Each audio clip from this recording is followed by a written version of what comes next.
First of all, let me say thank you, community. My name is John Harper, Superintendent at Bartow County Schools, and y'all have been a major part of this project. And let me say just up front again, from the bottom of my heart, thank you for all that you have contributed on the charter project with us and in working for the College of Career Academy. It's going to be a great project here. The community wanted this project several years ago, but lacked what we now have, 187 square feet of building in order to house the College of Career Academy. So we're very excited about that. We've got some outstanding officials here today. First, Lieutenant Governor, let me mention my school board here. They've given me terrific support and said this is one of the reasons that we got on the board to make sure this happened today. Representative Paul Battles, thank you for being here. Mayor Santini, thank you. And Senator Loudermilk, thank you for being here with us. Who am I missing, Paul? Senator Legg? Hufstedler. Again, thank you for being here. Lieutenant Governor, I can't thank you enough for your time with us today. It's a great honor for you being here with us. This community is out here to support us in this project. They've been with us all along. You're going to see some businesses up behind you in just a minute that will come up on the screen that will demonstrate the number of companies that have been working with us to make this project come to fruition for us. What we were looking for is another way to educate children. And I'm very excited as superintendent that pendulum has swung back the other way and says that this is a good way to educate children who don't want to go to a traditional high school, that they can come here and become part of an outstanding program, get their core curriculum, and also get their certificate. Frank Pinson, you've been highly involved with us. Thank you. We appreciate your support very, very much. At this time, I want to get Joe Frank Harris to come up and share some conversations about this project. Mr. Brown as well. I think what's been next. I'm Clarence Brown, County Commissioner, if there's one in here that doesn't know that. But Lieutenant Governor Casey, it's always good to be with you. I couldn't help but think when you walked in the first time that I came to your office, of course, I was begging then. But you were so kind that you had two chairs sitting in front of your desk, and you got up from behind your desk and come and sit beside me in one of those chairs. And I left there feeling good. Mayor Santini, you were with me that day, and we left there just feeling good about our governor. And he really helped us out, and of course we're here today to ask that he helps us again. This academy, about a week ago, the mayor and I, along with the Joint Development Authority, signed the MOU for a company out of Germany that will be making parts for Mercedes. They make all the body parts for Mercedes out in Alabama. They're coming to our industrial park that we invested about $20 million in. The city and the county invested about just over $20 million in that park. Been working on it for years. And finally this company's coming. They're going to invest $62 million and they're going to hire about 230, 40 jobs. One of the things they kept talking about over and over and over was the workforce.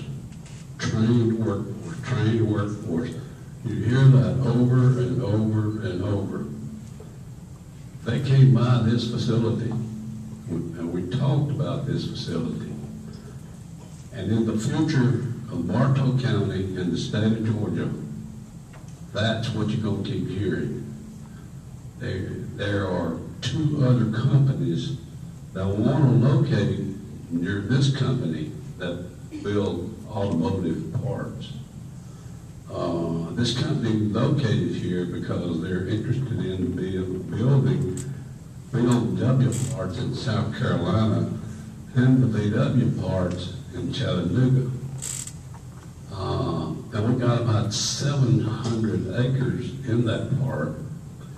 And how Bush has got several hundred acres up there, and we can build a lot of automotive parts in this area. But what we're asking you here today is very important, not just for Bartow County, but the state of Georgia. And so I just want to say thank you again for being here.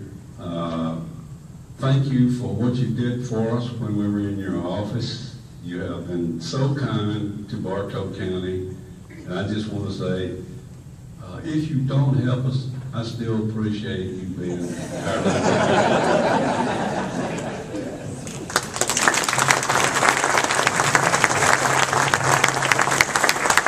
Thank you, Commissioner.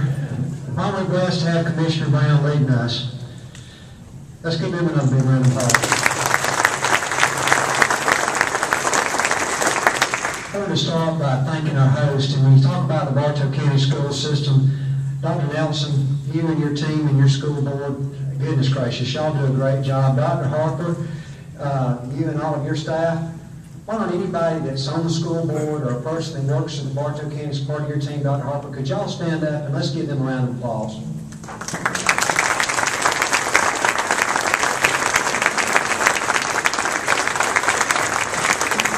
When you sit here and look at what they're doing, these are challenging times.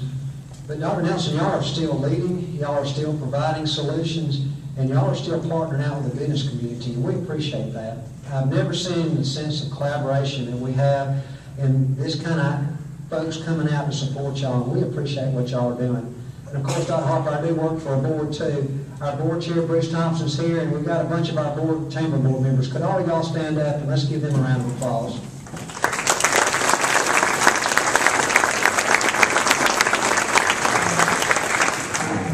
First day that these folks were nice enough to get me in this job, or soon thereafter, Lieutenant Governor, I went around and I talked to the folks at Anheuser-Busch. A lot of these emblems that you see flashing up here, the Shaws, the Zepps, the Toyos, the Gerdau's, the chemical products. I saw Earl Earhart. Where are you at, Earl? Lake Point Development. We claimed him as one of our own. I know we're trying to figure out a way we can vote for him, but in former days in Georgia politics, we could just go over there and vote, but y'all kind of cut that out. But anyway, we appreciate what Lake Point's bringing to Bartow County, the Carterville Medical Center, Harbin. Everybody said we need a trained workforce. We don't have the workers. A lot of folks, they've got maintenance engineers and they'll pay $40,000, $50,000, $60,000 a year, and they don't have the folks to fill those jobs. We've typically told our kids, you go to Georgia or somewhere, get your finance degree, get your law degree, and that's what I have from Georgia, which is even worse, the law degree part. But you come out and you can't find a job. And probably that's really not what you wanted to go study anyway. You'd rather get in some high-tech job, something that would grab your heart, but we haven't given folks this kind of opportunity. When we got out with this need, I know Brenda Lemon was here, we did a needs assessment.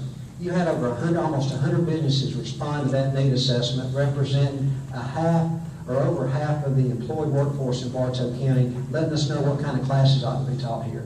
I don't think that's happened in any of the schools that y'all started getting that kind of partnership. When you get in there, we had this process, it'll go, tomorrow we go to the State Board of Education to get our charter interview and all that kind of stuff. We've been incorporated. So we'll get a charter school.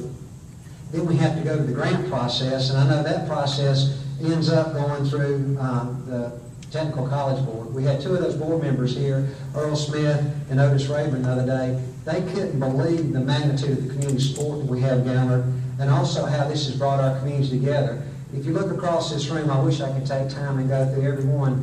You've got restaurant owners, you've got everybody that's who's who in Bartow County that took an hour out of their time to come here and show you the support and why we want this. The main reason that we got, I know it's got to go through the Georgia Technical College. I even saw Ron Newcomb here. Where'd Ron go? To get this is the largest technical college in Georgia that we got here. 12,000 students, right? He's one of our key partners along with Georgia Highlands, but to get him to take time out to come, and I believe he's going in the morning, this can be a huge facility and partner in a lot of ways with them coming down the road. But we know that when we get to this, you're the primary champion of this project. You're the father of it. And we want to let you know anything that you can give us, some help, coaching, support to get us through this process, we'd appreciate it. We're wide open on how we could help us with us. and we know that you have a lot of sway. And we promise, all the people seated here, we'll be a good steward of this thing. We'll make sure this is the best technical college board. I know we got the guy that's unemployed here right now, but we'll be the best one in the state of Georgia and catch up with it. But if y'all will commit to do that and be a partner with this, would all y'all stand up and clap and show him that you're all behind it?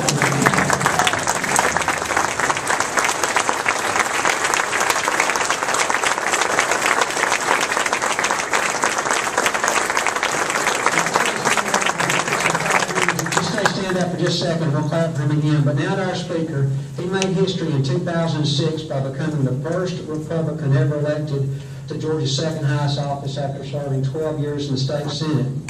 He was born and raised by a single mother in Hall County, Georgia. He's owned his own business, continues to meet payrolls. He understands what the business community needs. And through his father, being the father of the Georgia College and Career Academies, he's seen 23 of these institutions started across the state of Georgia. And Mr. Lieutenant Governor, we want to be number 24. So let's welcome our Lieutenant Governor, Casey Cagle.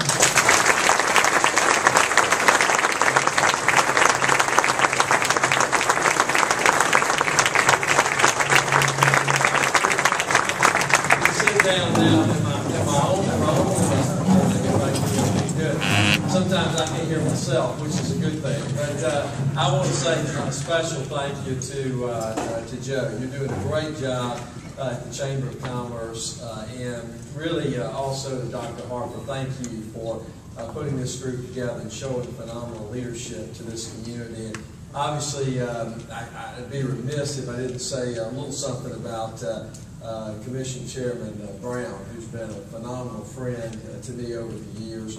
We're going to miss you, but I will tell you, your legacy will stand forever.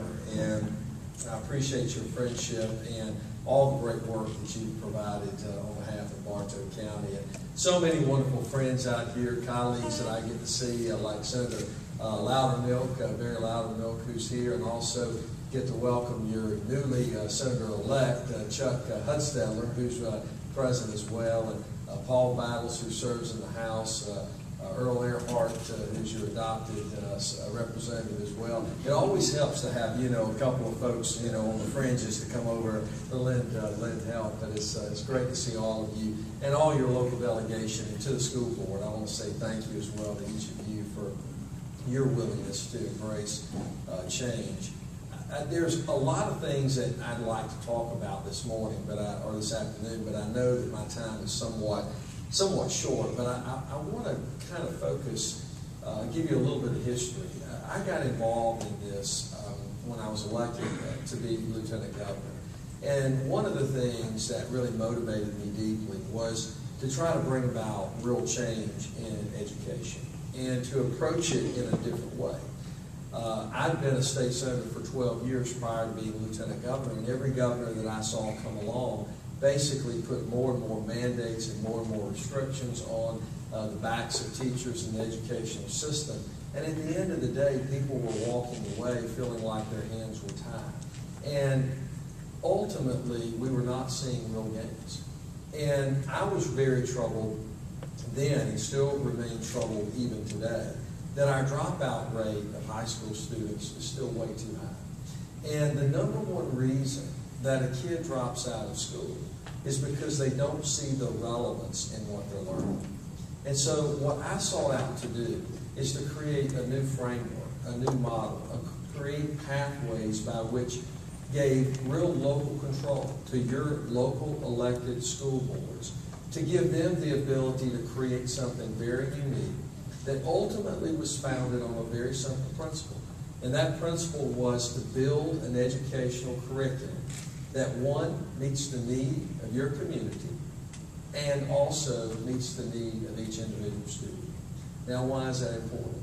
Because the needs of Bartow County are very, very different than Savannah, Georgia. It's very different even than in Gainesville. And I will tell you that even as we focus down to the student, as a father of 3 boys, my 3 boys learn at a different pace, in a different manner, and they're challenged by different things. And what we have done for too long is we have abandoned or have adopted a one-size-fits-all educational system.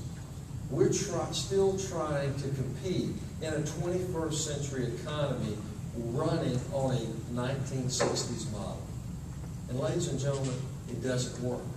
And if you look at the globe, and you look at what's happening internationally, what you find is that 30 years ago, we were leading in intellectual capital. When it came to human capital, we were the leaders because of our public educational system. But other countries have elevated their game, and I'm telling you, they're here for real. And we have to be focused, and we have to be committed to making sure that we're meeting the needs to be competitive in a worldwide marketplace. And I tell this story often because it kind of illustrates the point of how the world is changing. I told you about my 3 boys.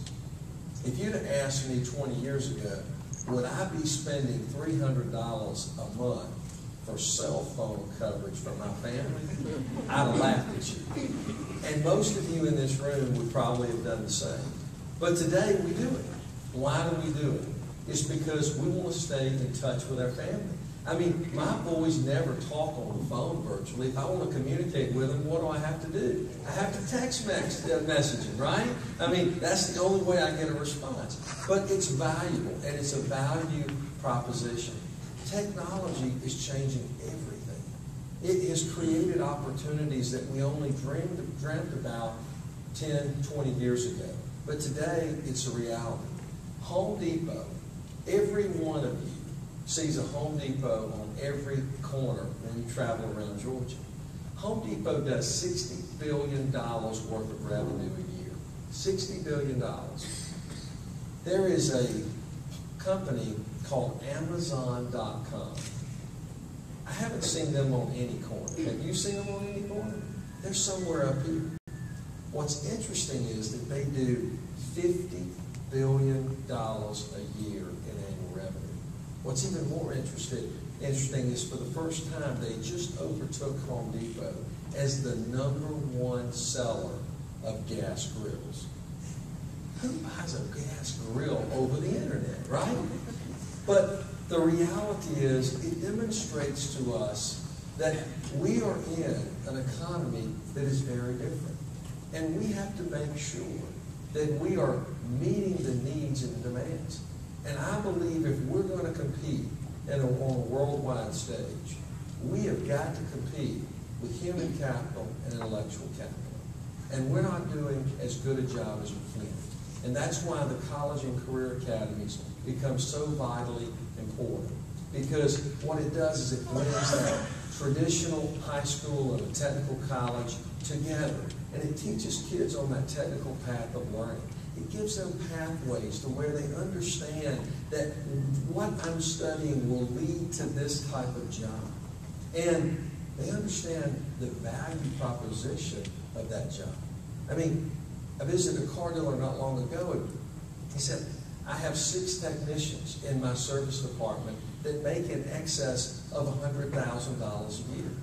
Now, you haven't just changed one individual's life by giving them that opportunity. You have changed generations to come. And I believe just like when Zell Miller had the great vision of turning that sleepy little port, that seaport that we have in Savannah, and he said, I'm going to turn that into something that is the fastest growing and the busiest on the eastern seaboard.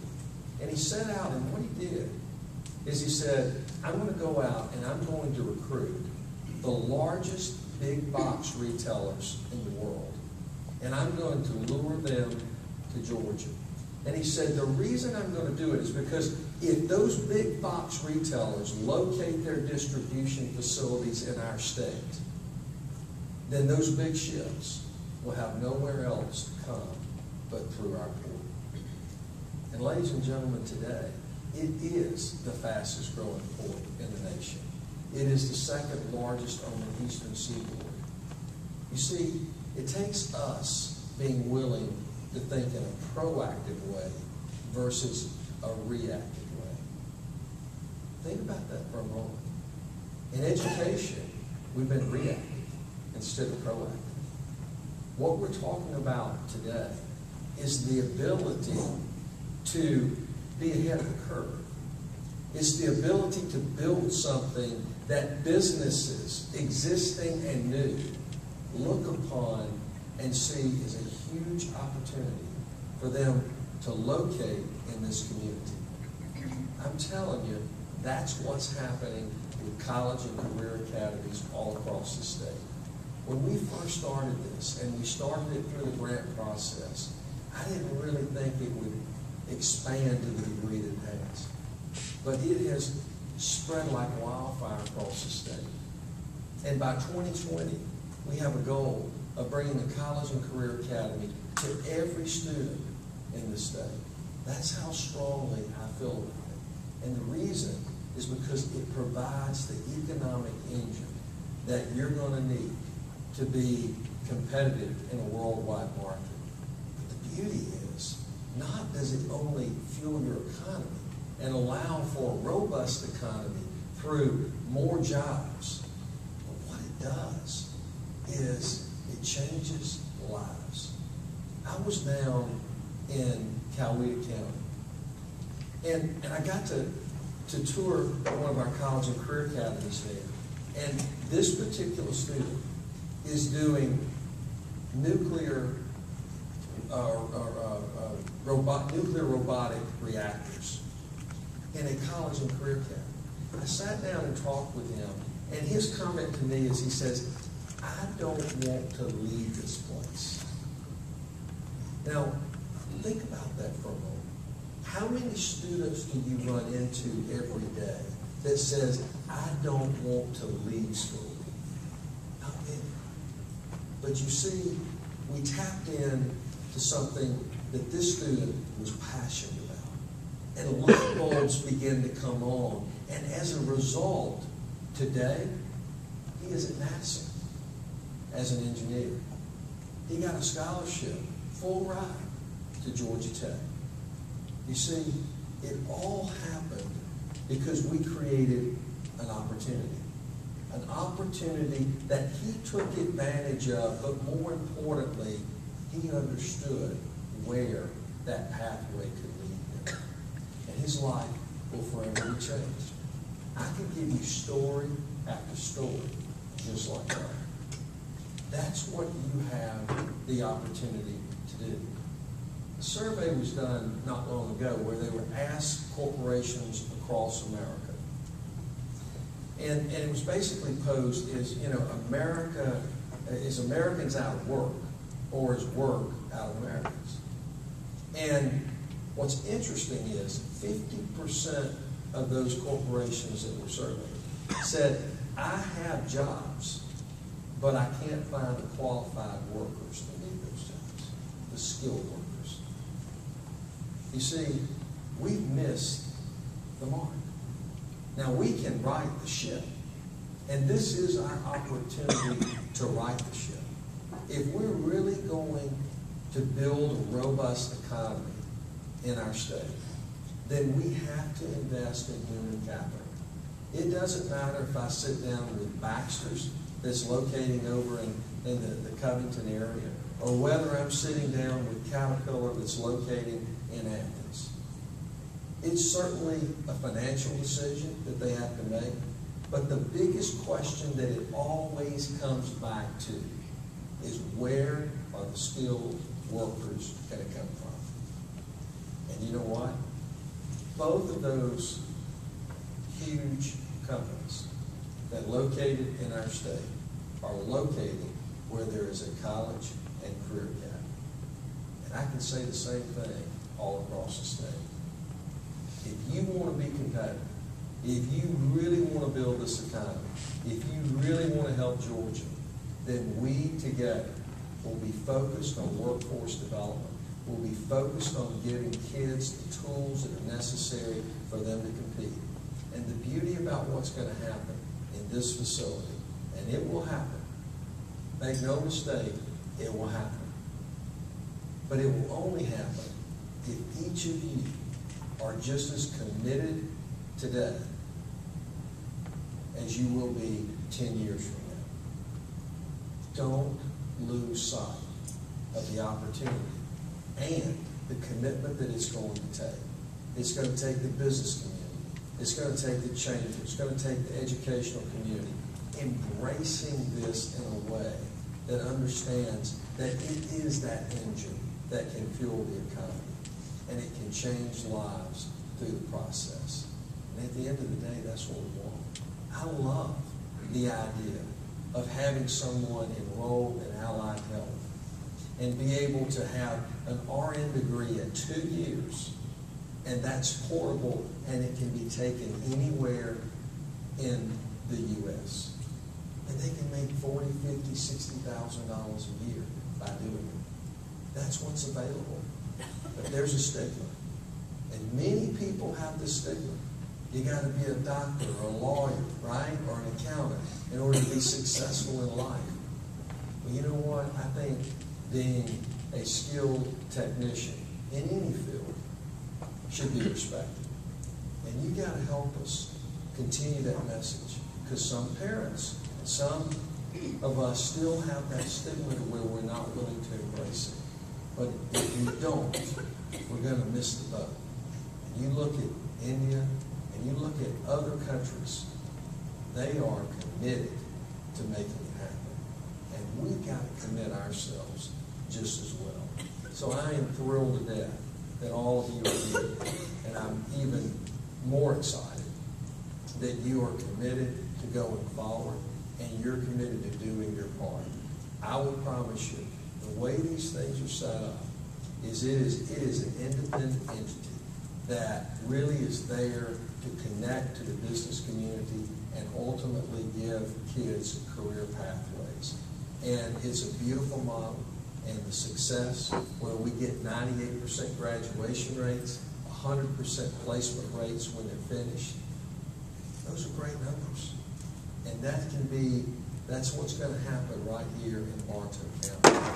But lives will be changed, and it'll be changed because your willingness and the courage that you're willing to take to be innovators, to get outside the normal course of doing business and be willing to embark upon something that will be the engine for this economy. So I thank you very, very much for all that you're doing. And I wanted to open the floor for some questions, if I might. But I know that we're going to do a tour. But I'm very excited and very confident that your success is going to be upon us. Anybody have a question for me? Don't be shy. You paid good money to be here today, for goodness sake. Anyone? Yes, sir. I just recently moved from Florida, and I was quite familiar with the Career Academy programs there. Have you done any benchmarking with other states in terms of where Georgia's at?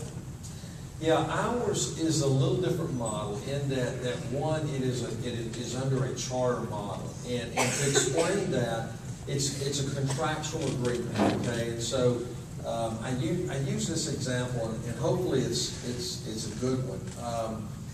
I could hire Clarence to cut my grass. First of all, I couldn't afford Clarence to cut my grass, but assuming I can now, right? But assuming I did, I could go to Clarence and I could say, I want you to cut it every week, every other week. I want you to use a push more, a reel more.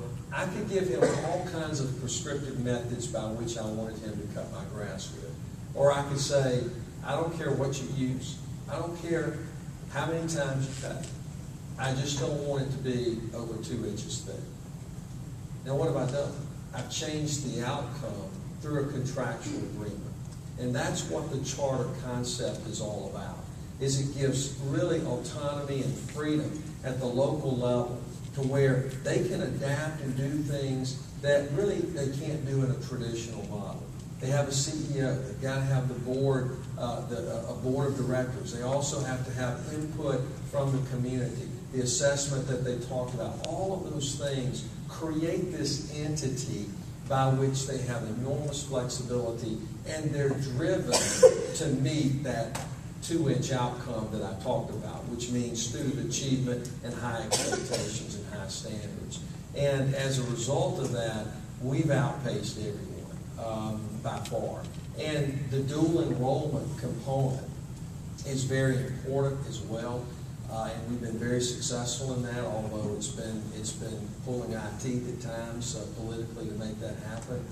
But it is definitely within the realm of possibility and within reach to where a student can graduate from high school on Friday, but also graduate from college on Saturday.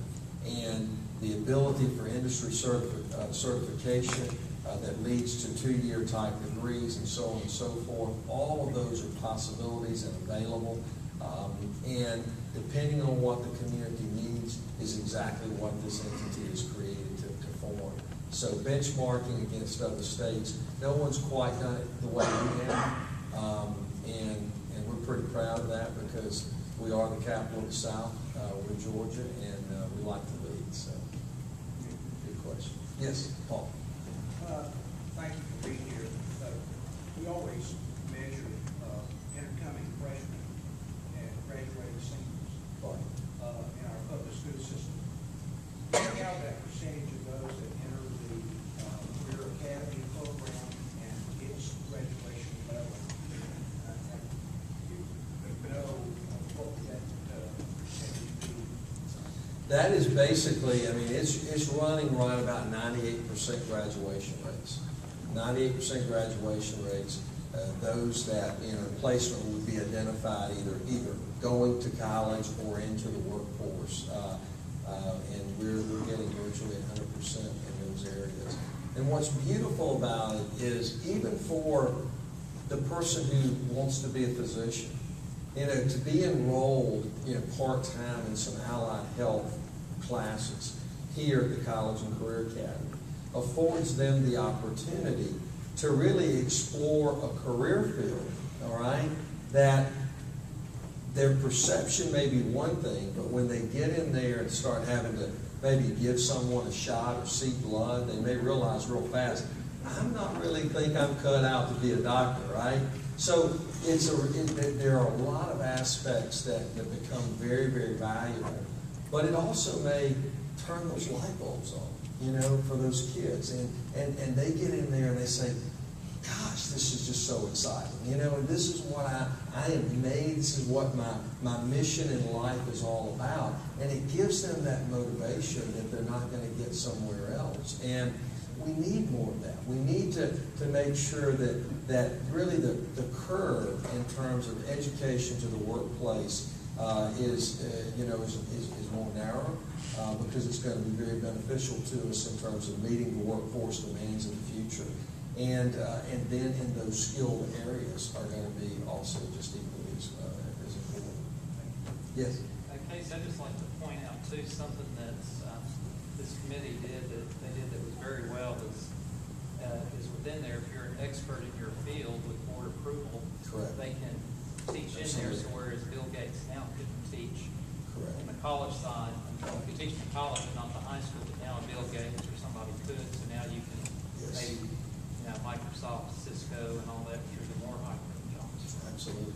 And that is the beauty of this flexibility component that I talked about. Flexibility with obviously the high standards is the outcome. But it does grant phenomenal opportunities, and tailoring it to, ZEP or Anheuser-Busch or whatever the case may be, to where what we've done is we've been able to take the industry standards, the industry skill set that's been adopted, and put those in the classroom. So the ability for kids to leave with industry certified certificates that specifically meet the needs, all right, of the industry that are here or potential industry, that is a great partnership.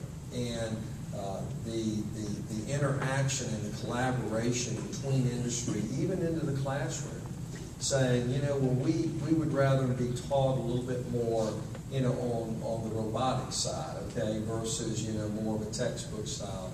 And their ability to even bring equipment into the facility that's actually what they would be using in the plant environment or the manufacturing environment. All of that, all of those things are possibilities and real today through this, this freedom concept. And the outcomes have just been phenomenal on both sides. So you're exactly right. Any other questions? All right, well, great. Well, I think we're going to do a tour. I want to say a special thank you to Frank Benson, who has just been phenomenal, a neighbor here to you guys, but has been a real champion for college and career academies, and is just doing phenomenal. Frank, what's the graduation rate in your facility? We're right at 98% graduation rate. I tell you, that's a great bang for your buck. I mean, most traditional high schools are somewhere in the neighborhood of 65% graduation rates, and not to mention post-secondary aspects where potentially you get 30. The average is around 35% graduation rates. Could you explain just a little bit the selection process, the criteria, that sort of thing that the state goes through to choose a facility? It's all competitive, and the way I set it up is that we, as Dr. Harper articulated, there's the charter application that actually is approved locally and then signed off at the state level, and then the award of the grant itself is done through the technical colleges. And I did that because I wanted that strong partnership between K through 12, the Board of Ed, and our technical colleges. And when I say technical colleges, I mean it expands to Kennesaw State, Georgia Highlands. We want everyone to be involved in the partnership. But it is actually a grant that you fill out, which I know that you've already done. It is scored and ranked against everyone else that is there. It's highly competitive, and you have to make sure you dot your I's and cross your T's. But I can tell you that you got the right people on your side and on your team that have done just that. And I feel real optimistic. So and excited about your chances. And it's not just simply checking every box. A lot of it has to do too with looking at it from the context of what is this investment, what's it going to be able to do long term economically for a community, and we're very interested in that. So there are a lot of factors that go into it, but there's basically a basic criteria that everyone has to go through, and is scored accordingly. And I don't score, by the way, so I just occasionally make a phone call.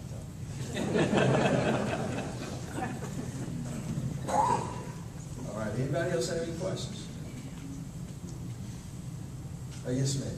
How would you see this working with the expansion of Medical College of Georgia's campus in Rome?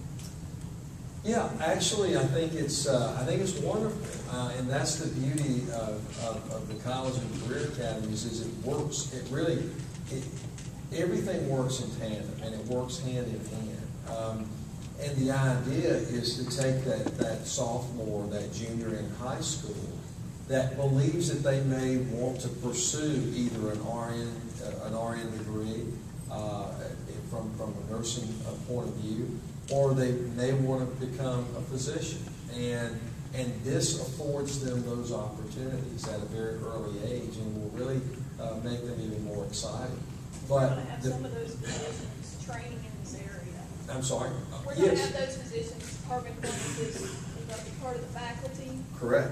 And so we're going to have those students in this area, so they would also get the exposure to actual medical students. Well, and it provides for internship opportunities at early ages. I mean, the idea here is, it's every entity, and when we think about the economy in terms of, we talk a lot about the skilled workforce, and oftentimes we think about manufacturing, but the allied health fields are if you look at what is projected to be a percentage of GDP, I mean, healthcare is probably estimated to be somewhere around 35%.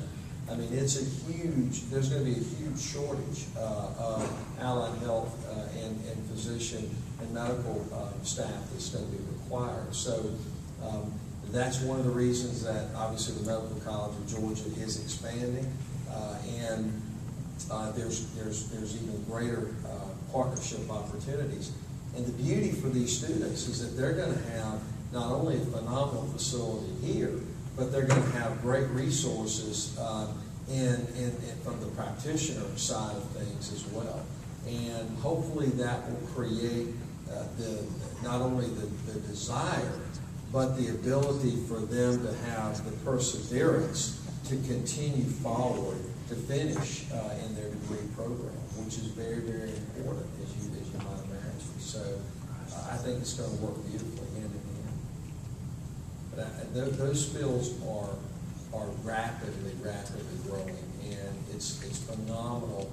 Just about every college and career academy, and I know for our technical colleges, and really even our university system, all of those slots get filled. Every one of those slots get filled in terms of enrollment, but also in terms of employment as well. And that's dental hygienist, so on and so forth as well. So beautiful point. Anyone else? All right, well, very good. I think we're going to do a tour. Thank y'all all. This means an awful lot to see you.